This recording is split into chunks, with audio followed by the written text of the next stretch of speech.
Hey, my name's Jose, and this is Geek Mythos podcast. It's kind of weird talking to you into this microphone, but I guess I'm gonna have to get used to it, right? I do have a co-host, but due to long distance and no internet, he isn't here today.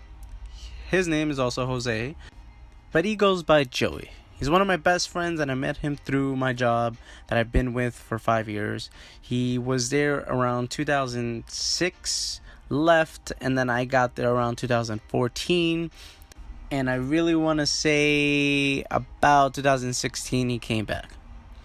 And nosy person that he was listening to one of my conversations with somebody about a superhero. I believe it was either a movie or a comic, and probably their power, and he chimed in, and ever since then we hit it off. We talked about superheroes, movies, comics, video games, and we also knew that there was a big community about these types of things, this culture, you would say.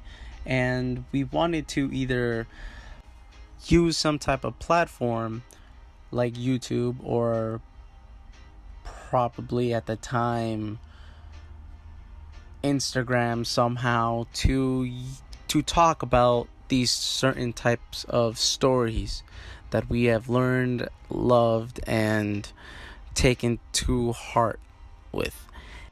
We thought the name should include the word mythology. And the reason why is, in 2018, a beautiful game came out, God of War. And that amazing game took aspects of Norse mythology and Greek mythology and a little bit of the Egyptian mythology. And we know, as geeks or nerds, however you want to look at it, the fandom itself needed that fictionalized sci-fi religious part, but fictionalized in our history, which is still present. For those who know us in person, you guys already know that we love talking about these types of heroes, villains, vigilantes. But for those who don't know us, I'm so glad that you guys decided to give us a chance and letting us whisper in your ears. But in all seriousness, I'm glad to be doing this because we've been wanting to do this for quite a while. And I needed to push myself to do this because if not, then who? And if not, then when? I also wanted you guys to know the age differences between me and Joey.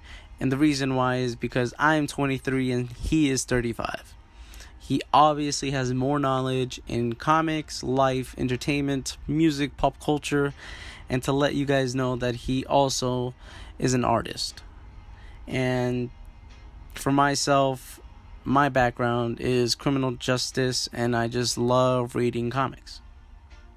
But in the end game of my life is to become eventually a homicide detective, but you never know where the chips might fall. This podcast isn't just gonna cover comics. We will talk about movies, TV shows, music, spoilers, video games, important topics that have to do with any of those, that will include, of course, our lives and how we took some aspects of those kind of stories with us. And we're going to also include rants, because we're such an angry society, but more importantly, me and Joey are just we get angry and we hold it in, and we sometimes hold too many things in, that ranting helps but alleviate and give us peace. Now, at a young age in my life, I can remember, of course, watching Superman 1978 with Christopher Reeves. And yes, I know it sounds like a cliche, but it is the truth. See, that movie made me believe that a man can fly. And that was the point of the movie, right? that a man can always also do the right thing. That a boy from Kansas tries to do the right thing. And then I watched a movie about Batman. That a boy from Gotham loses his parents and tries to get the bad guys and make sure it doesn't happen to anybody else. Finds talented kids and makes a family, a bad family. And that us kids can envision ourselves through those kids as if we were Robins fighting crime at night. A woman made out of clay finds resentment to humanity and knows she's powerful enough to try to save humanity. A millionaire philanthropist dies and his son becomes one of the world's intelligent person to try to save the world alongside a patriot from World War II that was frozen due to saving the world. A kid from Queens going to school, but right after trying to save and help while web slinging across New York City, trying to be your friendly neighborhood Spider-Man. A time traveler that stole or borrowed a box, depending on your point of view, meeting extraordinary people and fantastic people with those adventures, saving civilizations across time, sayings, and fighting powerful beings from either getting obliterated and getting stronger after defeating one enemy after another. I mean, I can go on and on and on and on about what I want to do with this platform and what I want to say. But yeah, me and Joey can retell all these stories about these heroes, but we want to do more than that. We want to tell you our stories and what we took from it. After reading them and viewing them, we want to say how it impacted us. Our lives, my life may not be a tragedy, but we respect these fictionalized heroes, villains, or vigilantes, and we learn from their mistakes to get past our struggles. This episode is dedicated to Stan Lee, one of the most beloved, admired,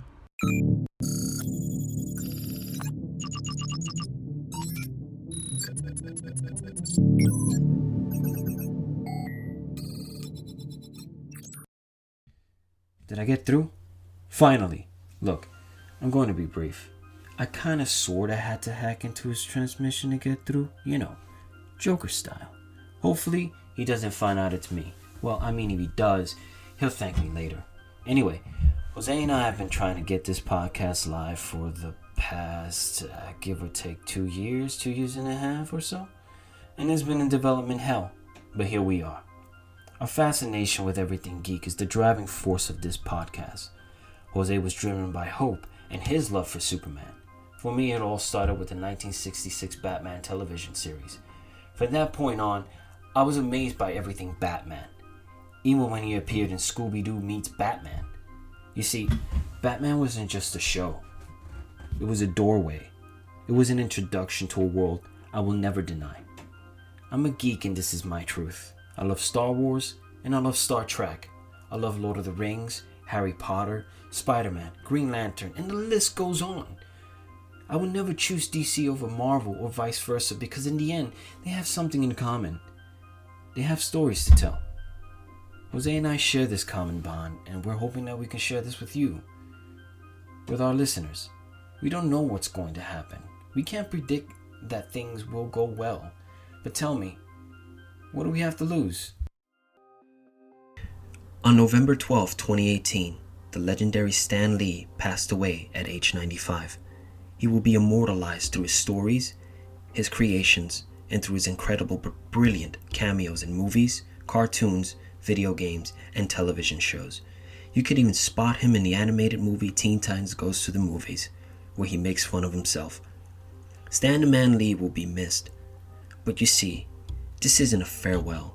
This is a celebration for the man who created the most iconic, well-known heroes to ever grace our household. Even the villains are welcomed with open arms. Stan Lee gave his characters human emotions and life's endless struggles. His characters weren't just heroes or villains. They were human. Readers were able to relate to characters like Spider-Man or the X-Men.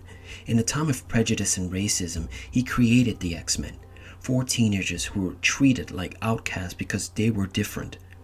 He created the first black hero, Black Panther, a character that lives in a fictional village known as Wakanda. At a time when black people were written as savages, Black Panther was an African king who lived and ruled an advanced civilization.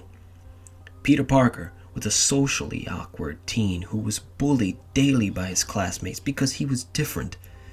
Peter Parker was a nerd who preferred science above all things, and that made him an outcast.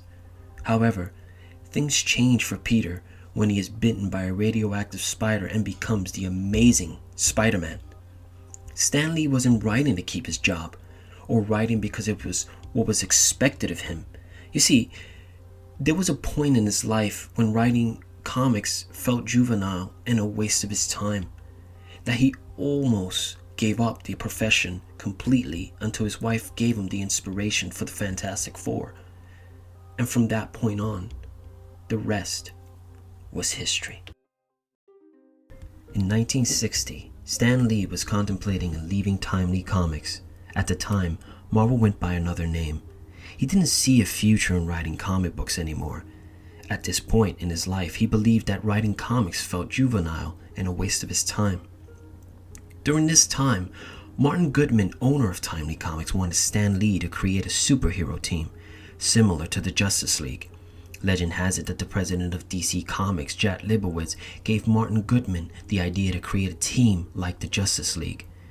At the time, Justice League was dominating sales, and to Martin, it only made sense to create a team of their own at Timely Comics.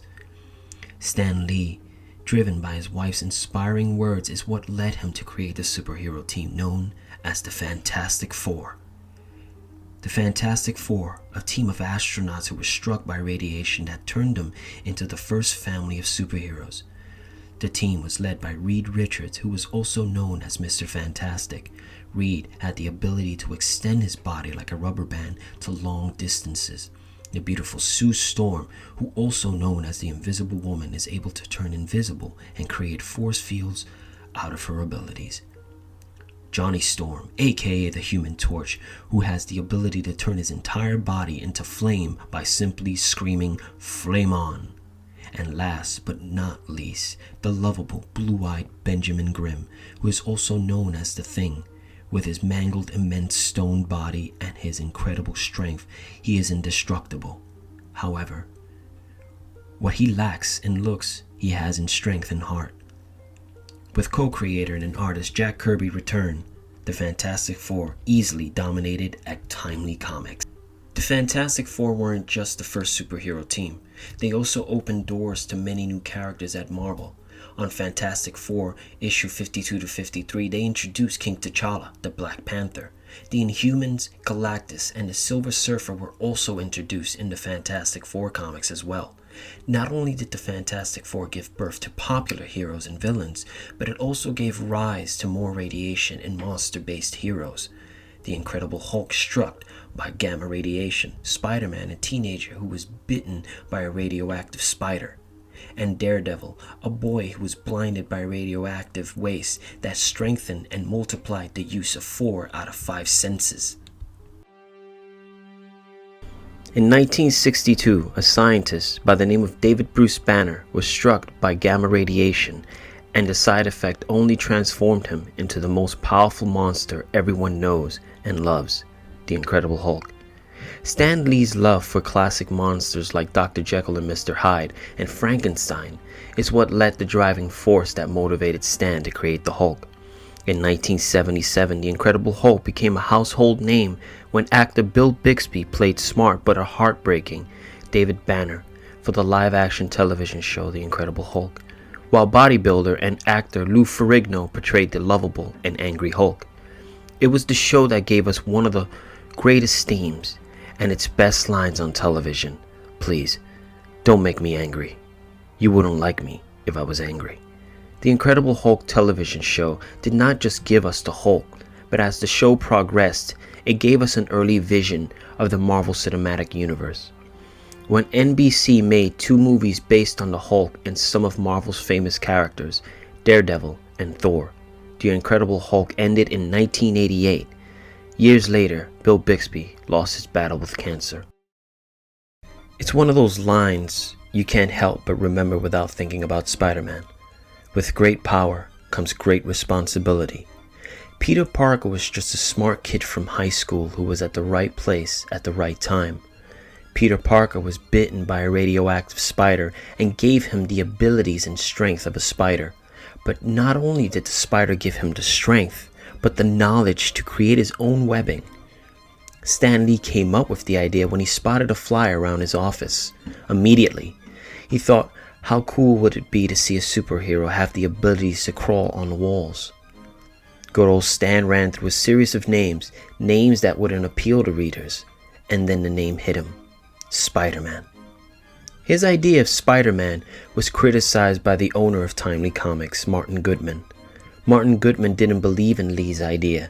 He didn't believe that a teenager could be a hero or have problems or worry. Martin felt that Lee didn't know the concept of heroes, but Stan Lee took his chance and ran with his gut. In 1962, Spider-Man debuted on issue 15 of Amazing Fantasy. On that day, Spider-Man became a sensation overnight.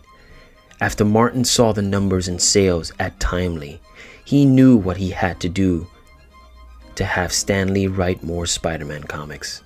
In 1963, The Amazing Spider-Man was published, with Stan Lee writing and Steve Ditko drawing. Spider-Man wasn't just popular at Marvel Comics. He became a household name, spawning toys, cartoons, video games, live-action television shows, and movies. There was even a live-action Spider-Man television show based in Japan that had him fighting kaijus in a giant mech suit. Spider-Man's popularity skyrocketed when Sam Raimi brought the web slinger into the big screen, with Tobey Maguire portraying the role of Peter Parker in Spider-Man and Kristen Dunst portraying the fabulous Mary Jane Watson. After Tobey Maguire, Andrew Garfield donned the Spidey suit for 2 films, and the rest became history after Tom Holland donned the suit and became our new friendly neighborhood Spider-Man.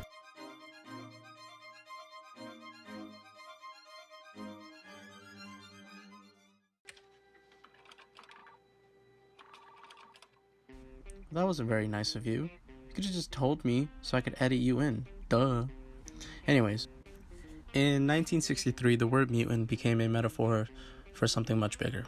When Stan Lee created the X-Men, he was tired of using the same old formula, using radiation as a catalyst for his characters. Hulk, the X-Men, Daredevil, and Spider-Man were all created by radiation. However, the X-Men were much different, a different breed of heroes. How does Stan Lee simply put it? They were born that way. In the 1960s, while Peter Parker was being bullied for being a nerd, mutants were being hunted down and murdered for being different. The word mutant was just a metaphor for the harsh realities of life. Prejudice and xenophobia became the blueprint and backbone of the mutant population in the Marvel Universe. Teacher and leader of the X-Men, Charles Xavier, who was inspired by Martin Luther King Jr., was a telepath with telekinetic abilities. Professor X, a name he went by, led 4 teenage outcasts to protect humanity from evil mutants. We got Scott Summers, also known as Cyclops, second in command of the X-Men, had the ability to shoot explosive beams from his eyes. Jean Grey abilities are much similar to the Professor's, with the potential to even grow much more powerful than the Professor. Spoiler alert, Hank McCoy, also known as the Beast. There isn't much to this. His extreme intelligence of a scientist besides his beast-like qualities. Bobby Drake, also known as Iceman, has the ability to manipulate cold and ice. The cover of the first issue of the X-Men bared a striking resemblance to the very first issue of the Avengers. The differences between the two covers were its members and its antagonist. When Stan Lee created the villain Magneto, his character was inspired by one man in civil rights leader Malcolm X. While Professor X was inspired by peace and humanity, Magneto, was also known as Eric Eisenhart, wanted to prove to humanity that mutants were a superior race, calling all mutants Homo superior. And that's the end of the show for today. And I'm glad that you guys listened throughout the whole thing and still here. And I want you guys to please tell your friends about us and spread the word. That's how we grow as a community.